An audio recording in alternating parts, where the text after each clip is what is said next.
बिस्मिल्लाहिर्रहमानिर्रहीम। व्यूअर्स, आप जुड़ चुके हैं हमारे साथ स्टेट स्पोर्ट्स लाइव में, और स्टेट स्पोर्ट्स लाइव के इस ख़ास नशरियात में एक स्पेशल इंटरव्यू के साथ हम आपके साथ रूबरू हो रहे हैं। और इस वक्त इस इंटरव्यू के दौरान हमारे साथ जुड़ रहे हैं सकलेन तारिक, जो कि वॉलीबॉल इंटरनेशनल प्लेयर भी रह चुके हैं। पुंछ से इनका ताल्लुक़ और मज़ीद इन्हीं के ज़बानी जानना चाहेंगे। और सबसे पहले आपका खैर मकदम हमारे साथ बात करने के लिए। और सबसे पहले आपके बारे में जानना चाहेंगे, आपका इंट्रोडक्शन जानना चाहेंगे। आप कहाँ से आपका ताल्लुक़ है और कब से आपने वॉलीबॉल खेलना शुरू किया? मेरा नाम सकलेन तारिक है, इंटरनेशनल वॉलीबॉल प्लेयर। मैं डिस्ट्रिक्ट पुंछ से बिलोंग करता हूँ और वॉलीबॉल में क्लास 8 से खेल रहा हूँ। अच्छा, ये बताएं, वॉलीबॉल की अगर हम बात करें तो पुंछ से आप शायद पहले खिलाड़ी है जिन्होंने इंटरनेशनल रिप्रेजेंट किया है। तो मुझे बताएं, जो स्कोप इस वक्त वॉलीबॉल का है, नौजवानों के अंदर रुझान है वॉलीबॉल की तरफ, वो कैसा है? मैं पहले ये बता दूं कि मैं जम्मू कश्मीर का पहला खिलाड़ी हूँ किसी भी एज ग्रुप में। सीनियर तक मैं खेल रहा हूँ। पहले मैं यूथ खेला हूँ, जूनियर खेला हूँ, अंडर 23 खेला हूँ। उसके बाद अब सीनियर लेवल तक खेल के मैं आया हूँ इंटरनेशनल। तो उसके बाद जो अभी जैसे पुंछ के हालात हैं या राजौरी के हालात हैं, तो बहुत टैलेंट है हमारे लोगों में, हमारे इन पहाड़ी लोगों में बहुत ज़्यादा टैलेंट है। बट एक इंफ्रास्ट्रक्चर की कमी है। बस वो एक जो डिस्ट्रिक्ट डेवलपमेंट ऑफिसर्स हैं, जितने भी हैं, जो IAS हैं, KAS है, सबसे यही रिक्वेस्ट है कि जितना भी हो सके टूर्नामेंट ऑर्गेनाइज करवाए जाएँ, चाहे वो किसी भी स्पोर्ट्स का है, और उसके बाद ही प्लेयर निकल के बाहर आ सकता है। बेशक। आपके बारे में और जानना चाहेंगे कि आपने कब वॉलीबॉल, जब आपने इंडिया को रिप्रेजेंट किया? हाँ, मैंने सर 2014 में यूथ एशियन चैम्पियनशिप खेली थी अंडर 18। उसके बाद 2016 में जूनियर एशियन चैम्पियनशिप खेली थी, एक बार श्रीलंका में और एक बार चाइना में।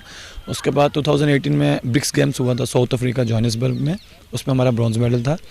उसके बाद 2019 में म्यांमार में हुआ था अंडर 23 एशियन चैम्पियनशिप, उसमें हमारा सिल्वर मेडल है।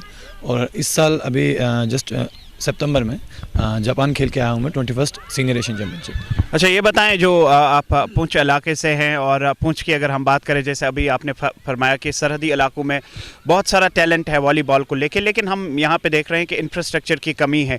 तो क्या आपको लगता है कि इन कमी पेशियों को किस तरीके से दूर किया जा सकता है? देखो, हम गवर्नमेंट से रिक्वेस्ट कर सकते हैं, LG सर से रिक्वेस्ट कर सकते हैं, फारूक खान सर से रिक्वेस्ट कर सकते हैं कि हमारे इन छोटे छोटे इलाकों में तवज्जो दी जाए।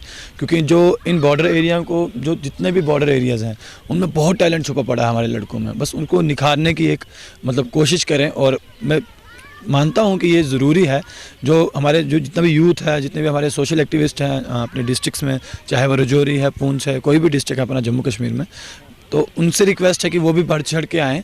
और जैसे अभी यहाँ पे एक टूर्नामेंट होने वाला है राजौरी में, न्यू ईयर कप उसको बोलते हैं, तो उस टूर्नामेंट में मैं जितनी भी राजौरी की टीम्स हैं या JNK की जितनी भी टीम्स हैं, उनसे रिक्वेस्ट करता हूं कि बढ़ चढ़ के इस टूर्नामेंट में पार्टिसिपेट। ये बताएं, राजौरी में आप आए हैं और आपने कहा कि यहाँ पे एक टूर्नामेंट जो है वो ऑर्गेनाइज हो रहा है। इस हवाले से अगर हम मज़ीद जानना चाहेंगे, कितनी टीमें इस टूर्नामेंट के अंदर पार्टिसिपेट कर रही हैं और कहाँ पर ये टूर्नामेंट ऑर्गेनाइज किया जा रहा है, और आपकी तरफ से इस टूर्नामेंट में स्पेशली कोई कंट्रीब्यूशन हो? सर देखिए, अभी तो वेन्यू डिसाइड हुआ है कि जो पुलिस लाइन है राजौरी की वहाँ पे, और टीम्स का अभी हमें अभी इन्फॉर्म नहीं हुआ कि कितनी टीम्स आ रही हैं। और उसके बाद जितने भी प्लेयर्स हैं जम्मू कश्मीर में, उनसे रिक्वेस्ट है कि राजौरी के जितने भी क्लब्स हैं, खास करके घोसिया क्लब है, अपना न्यू ईयर कप के जो ऑनर है उनका एक क्लब है, सबसे यही रिक्वेस्ट है कि इस टूर्नामेंट को कामयाब बनाएं।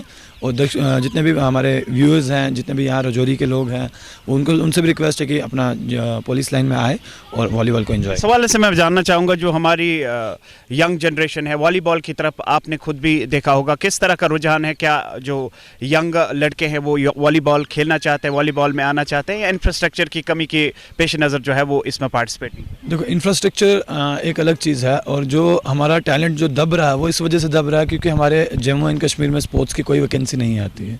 क्योंकि प्लेयर को जॉब चाहिए। जब तक हमें जॉब नहीं मिलेगी, हम स्टडी करते हैं, हमारे लड़के स्टडी करते हैं, KS में जाते हैं, IAS में जाते हैं, और कितने डिपार्टमेंट्स हैं, इंजीनियरिंग में जाते हैं। क्यों? क्योंकि वहाँ जॉब उनको दिखता है, उनको अपना फ्यूचर दिखता है। और स्पोर्ट्स एक ऐसी चीज़ है जिसमें हम फिट भी रह सकते हैं, हमारी माइंड बॉडी सब कुछ फिट होगा। और उसके बाद यही एक कमी है कि हमारे प्लेयर निकल के नहीं आ रहे हैं, हमारे लड़के उभर के नहीं आ रहे हैं, क्योंकि उनके पास जॉब्स नहीं हैं।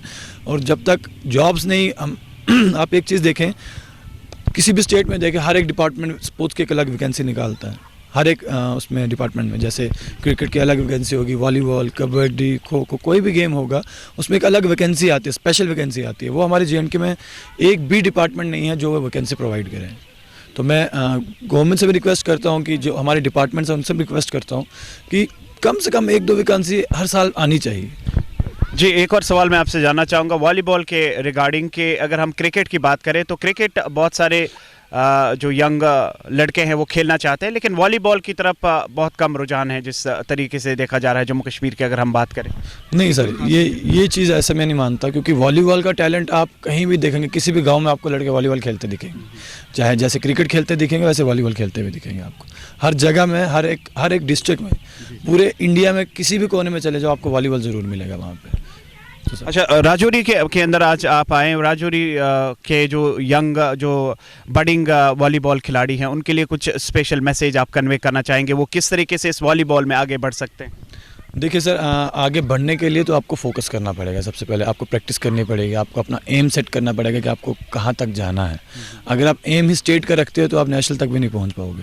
आप इंटरनेशनल का एम रखो तो आप नेशनल खेलोगे, ज़रूर खेलोगे।